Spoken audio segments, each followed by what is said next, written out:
Metal Jesus here, and I'm back again with another recent pickups video.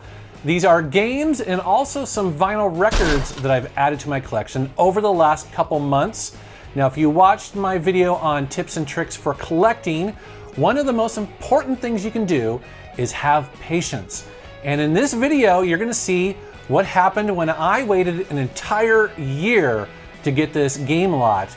And it was so worth it. You guys are gonna love it. Let's take a look.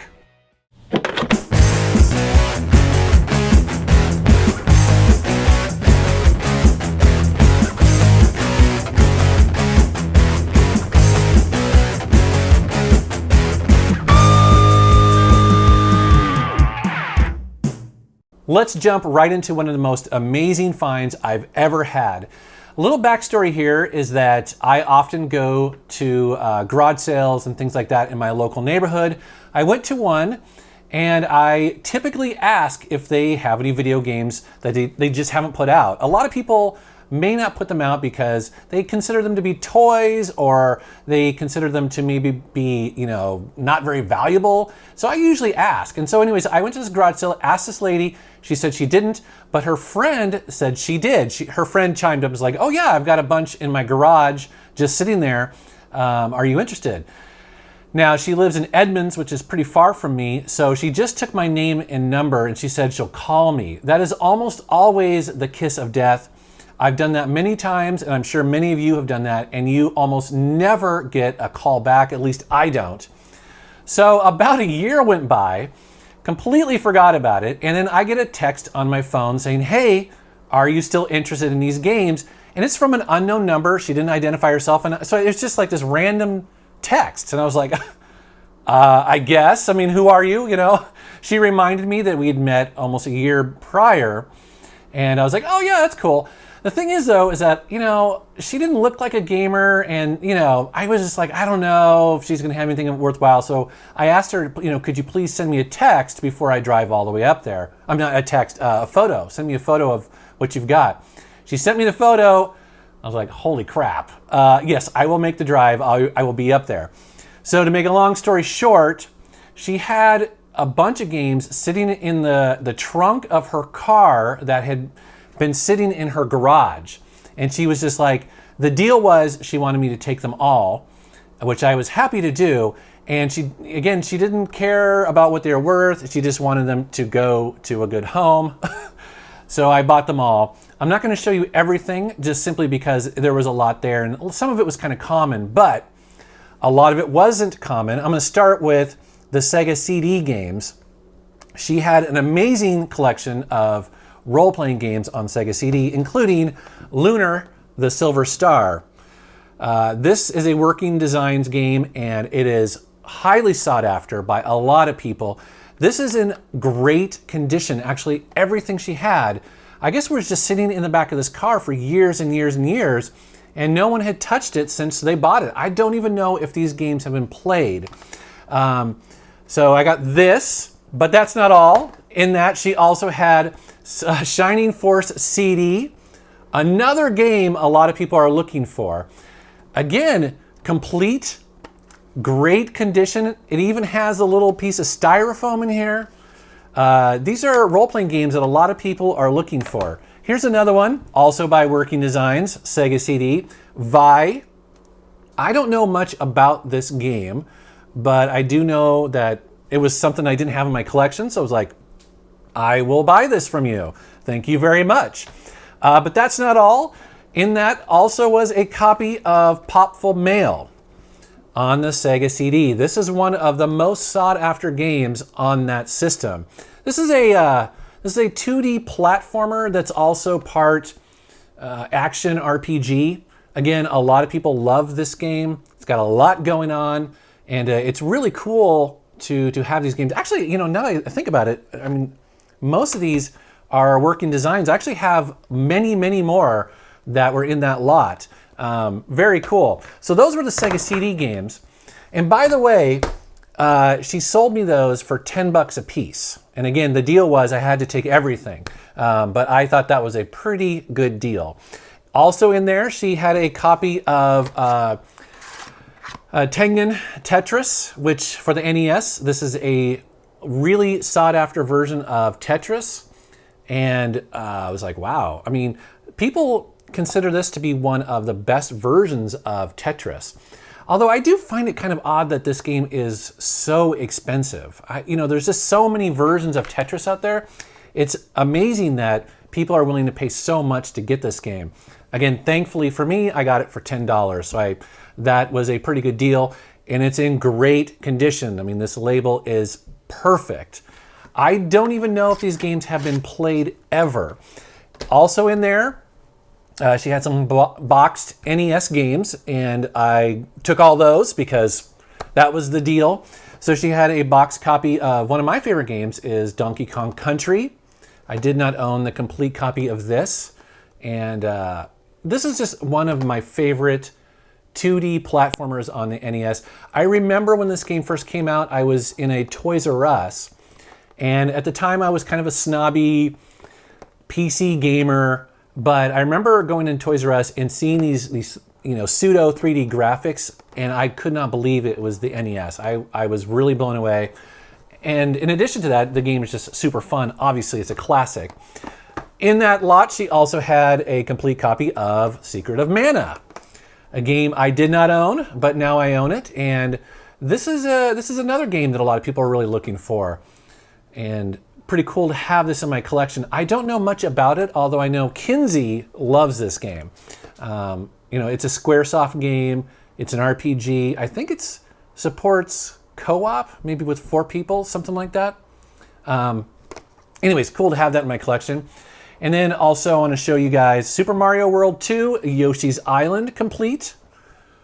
Again, $10 for these. It was a heck of a deal. I could not pass this up. One of my favorite things about this game is the art style. I just think I love that line pencil drawing look that this game has.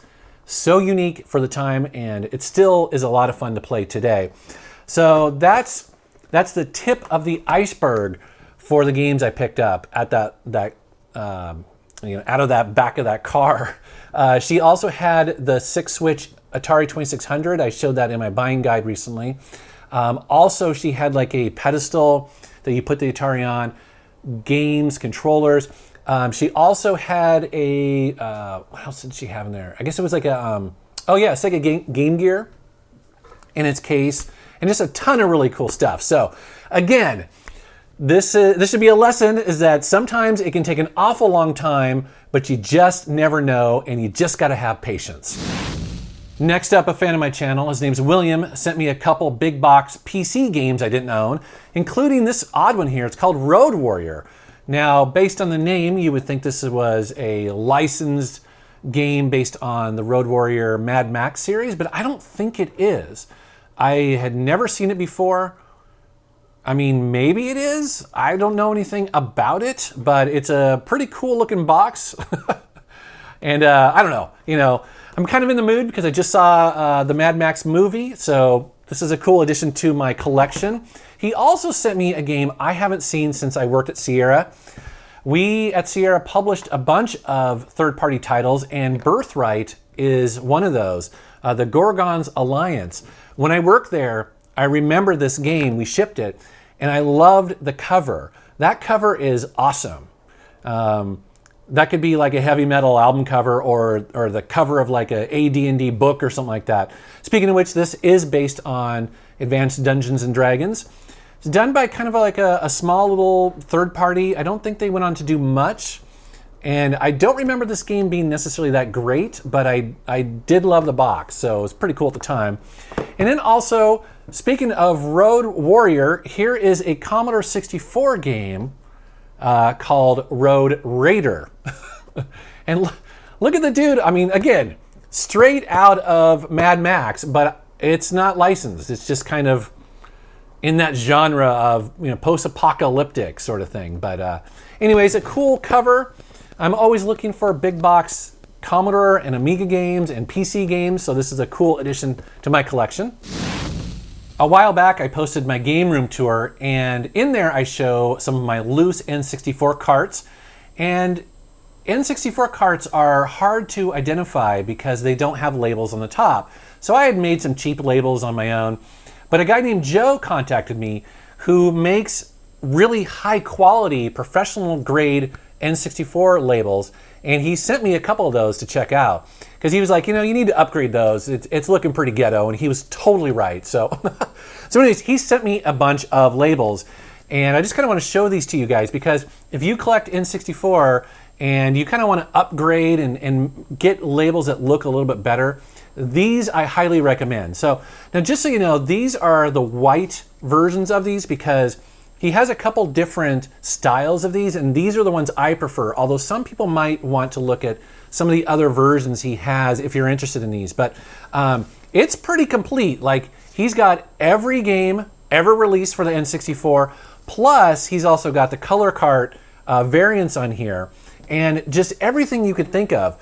But more importantly, they stick to the carts for the long term. It's been a while since I put them on there, and I was looking at them the other night, and they still look fantastic. So again, a total upgrade to my collection. If you guys collect loose N64 carts and you want to, add these to your collection, he does sell them. So I will put a description down below, and then also maybe his email address in this video. But highly recommended. Here is something you don't see every day. Tina, who has donated to my channel before, sent me something really cool, and that is some Half-Life homebrews for the Dreamcast. I have two of them right here. It's Half-Life Paranoia, and then also Counter-Strike for the Dreamcast. What's interesting about this is that, one, Half-Life was never officially released on the Dreamcast, although it was in production. It was almost ready to be released by Valve and possibly Sierra at the time. But for what, it got canceled probably because the Dreamcast went away. And I believe that fans have taken that code and have applied homebrews to it and hacks. And so these are fully functioning Half-Life hacks that run on the Dreamcast. And again, these look amazing. Like, one, the gameplay is actually pretty cool just to be playing these games on an actual Dreamcast. But the packaging is top notch. These are pretty awesome. So thank you very much, Tina. Some other games that I found out in the wild, when I went to San Diego on vacation, I visited Luna Games. For those of you that don't know, that's Ian and also Pat the NES Punk. Their podcast, they talk about Luna Games a lot. I did pick up a couple games there, including Revenge of the Ninja for the Sega CD. I'm on a kind of Sega CD kick lately, and so when I run across games like this, I'm interested in them. Especially the full motion games from that era are kind of cheesy and fun. This is definitely one of those. It's ninjas kicking butt, fully animated. It's by Renovation, and what else to say about this? 30 minutes of full motion animation. It does have different difficulties, so these games can be kind of twitchy and sort of more difficult than they need to be, but this one has an easy mode, and it's easier. I wouldn't say it's too easy, but it's definitely easier. A couple other games I found. Under Defeat HD, the deluxe edition for the PlayStation 3. This is a really cool over-the-top shooter, and I think actually Classic Game Room covered this, and that's where I originally heard about this, and Mark was playing this, loving it. Very cool game, great graphics. It's got a really interesting twist where you don't just fire forward, but you actually can turn. Adds a little bit of strategy to it. Really fun game, like it a lot. Now, you guys know that I much prefer physical releases. And when Far Cry 3 Blood Dragon was originally announced, that's a standalone kind of 1980s action film spin-off DLC that they did. It was going to be downloadable only. I was kind of disappointed because that game is awesome. I wanted to get an actual release for it. And then I realized they do. They released the Far Cry compilation, which has Far Cry 2, Far Cry 3, and Blood Dragon. It's not a downloadable code. It's actually on the disc. So pretty happy to get this. Blood Dragon is freaking awesome. Again, it's based on 1980s action films. It has a kind of Sega Genesis 16-bit style to the cutscenes. Super cool, over-the-top game. Really, really awesome. And then for this little section here, I also found a copy of Kirby's Return to Dreamland. Kirby's pretty awesome. I played a bunch of these games and I didn't own this one. This is a kind of return to the classic Kirby style, the 2D classic style, but it's also got some other little mini game action going on here. And again, nice to have this in my Wii collection. Next up, some Vita games. I want to talk about a couple that I've been playing lately. The first one is The Wolf Among Us. This is a Telltale Games adventure game. Now, obviously a lot of people have heard of this, but I wanted to bring it up because it's one of my favorite Telltale games ever. And I did not expect it to be. I knew it was based on that comic book.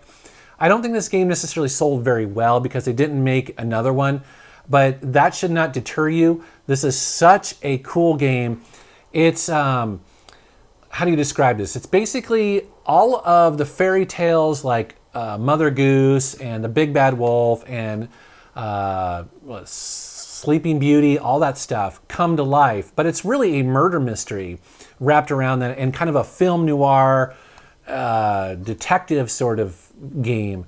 It's cool because it has multiple options, multiple ways you can play it, and I just absolutely loved it. Played it and beat it on the Vita.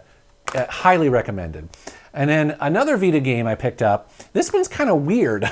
This one's weird because GameStop stocks it, but at least where I live, you actually have to go to the counter and ask for it. They don't put it out on the shelves because it's considered controversial. And that is Dungeon Travelers 2. This is a dungeon crawler by Atlas. And I don't know what the style you would call this. It's kind of like, it's not hentai, I don't think. It's just kind of perverted. I don't know if there's any actual nudity in this game, but anyways, I had to ask the guy at the counter, and it was just kind of weird. It's like, but it comes with this calendar and this little book that has a lot of the girls in it. Anyways, a funny story with this is that I bought it when I was down in San Diego, and I was playing it on a plane, and some of the scenes that come up, I had to like tilt my Vita because the person next to me was like, you know, what the hell are you playing? I don't think it's actually like a pornographic game or anything, but it's, you know, it's a little bit risque. So anyways, I got that on the Vita. And then I also found a copy of Fatal Frame 3, The Tormented on the PlayStation 2. Fatal Frame 2 was one of my favorite kind of survival horror games on the PlayStation 2. So I've never played the third one. I've heard good things about it, and it's cool to own that. I also picked up a shooter, Castle Shikigami 2. I hope I said it okay. This is a top-down vertical shooter. Really awesome. I actually have a version of this on the original Xbox that only came out in Japan, but this is the PlayStation 2 version. I love shooters. This is a really good one, really fun one, so cool to own that. Here is a Vanillaware game I didn't own, Grimoire. Kind of an odd name. But basically this is a really kind of bizarre real-time strategy game, but instead of being kind of top-down, sort of like, it's not like World of Warcraft or StarCraft where you see like a battlefield. In this one, it's almost, well, it's 2D. So there's all these stairs and these floors that you're going through. Very unique. I haven't played a ton of it yet, but I'm looking forward to it because I do love their art style. They have this kind of hand-drawn art, really cool looking characters, and I don't think a lot of people know about this game, so it's cool to have that in my collection. And then finally on the PlayStation 2, I picked up a game that people recommended, that is Firefighter FD18. I don't know what it is about firefighting games. I'm not a firefighter myself. I don't know anybody who is, but often the games are really fun, and this is one of those. Not a lot of people talk about this game. I think at the time Konami was trying to make a more realistic firefighting game, and I think that was the point. Maybe when this was released back in 2003, this might have been considered realistic. I don't think it really is, but the important thing is that it's fun, and so a lot of people who have played this love it, and I'm glad to have it in my collection. Next up is a game that a friend of mine, his name's Crazy Hothead Joe, he found this game probably at like a Half Price Books or something like that, but that is IndyCar Racing by Papyrus. This is a pretty cool, pretty groundbreaking driving simulation that was released in the early 90s. And they were known for doing that. They also made a game called Indianapolis 500. It's because of this that later on, when I was working at Sierra, we ended up buying and publishing Papyrus Games because these games were really groundbreaking at the time and a ton of fun. So we ended up publishing the second one, which is IndyCar Racing 2. I remember supporting that game myself. Also, I also supported some of their other games like NASCAR. They made one of the most kind of realistic NASCAR games ever back in the mid-90s. And I loved Papyrus. It was definitely one of my favorite parts of Sierra. Them and Dynamics just made some amazing games. So, but I didn't have this box. I hadn't seen it in a long time. It's in great condition. So thanks, Joe. Moving on, Reggie came over one day. We were shooting a video, PlayStation 1 buying guide and a bunch of stuff like that. And he knew I didn't have a PlayStation 1, and so he gave me one. He has a bunch of extra ones, including the official PS1 screen. This is a really cool console. I just love its form factor. Again, I love how Sony was constantly revising the hardware, making it smaller, making it lighter, improving it. And this little screen at the time, I remember seeing that going, damn, that's pretty cool. Like, it's portable. It's got little speakers on the side here. So thank you very much, Reggie. And then as far as hardware goes, I've been on the lookout for the PlayStation Glove for an awful long time. I finally found one, actually. This is the PlayStation Glove. What is this thing? Well, it's bad. That's what it is. Essentially, you put your hand in here. It's designed to be, this, controller that you use your hand to do up, down, left, right. Got these buttons on it. It's got these buttons on the side. It's bad. But the reason why I wanted it is because I do want to do an episode of I Hate You, and I want to subject Drunken Master Paul to some game with this. And I'm not sure what we're going to do, if a driving game or a platformer or maybe a dance rhythm game where you have to use your wrist to dance. I haven't figured it out yet. I just knew that we needed this for that video. So you guys will be seeing this coming up shortly. All right, and then finally, you guys know that I love vinyl records. It's a huge passion of mine, and I got some really cool ones recently. Have you seen Kung Fury? That's the internet short. It's about a half an hour long. It's one of the coolest things I've ever seen in my life. It's so awesome. Total throwback to the 80s. When I saw it, I knew I had to buy some of its merchandise, and I bought a t-shirt, I bought a poster, and I bought the David Hasselhoff 45 True Survivor. Oh yes. So bad, so good. This is an awesome song. At first it didn't blow me away, but then it grew on me. I had to own this. It's also got a instrumental version, a little bit longer version called Enter the Fury on the other side of it. Man, happy to own this. So cool. I got a couple albums here from Joe Satriani. I want to mention this one first. It was recently Record Store Day, and Joe released his very first EP on Record Store Day. So this is before Not of This Earth. And what's really cool about this is that, again, it replicates the original 5-song EP that he did many, many years ago. But what's neat about this is that it is actually recorded at 45 RPMs. The way vinyl works is that the faster the RPM, typically the better the audio quality. So this is recorded, because it's an EP, they had room to do that. But this is a real awesome audiophile quality vinyl. Definitely check it out if you're a Joe Satriani fan. And then recently Joe released a new album called Shockwave Supernova, and here it is. This is the double vinyl. Opens up like that. And this is a great album. There's 15 songs on it.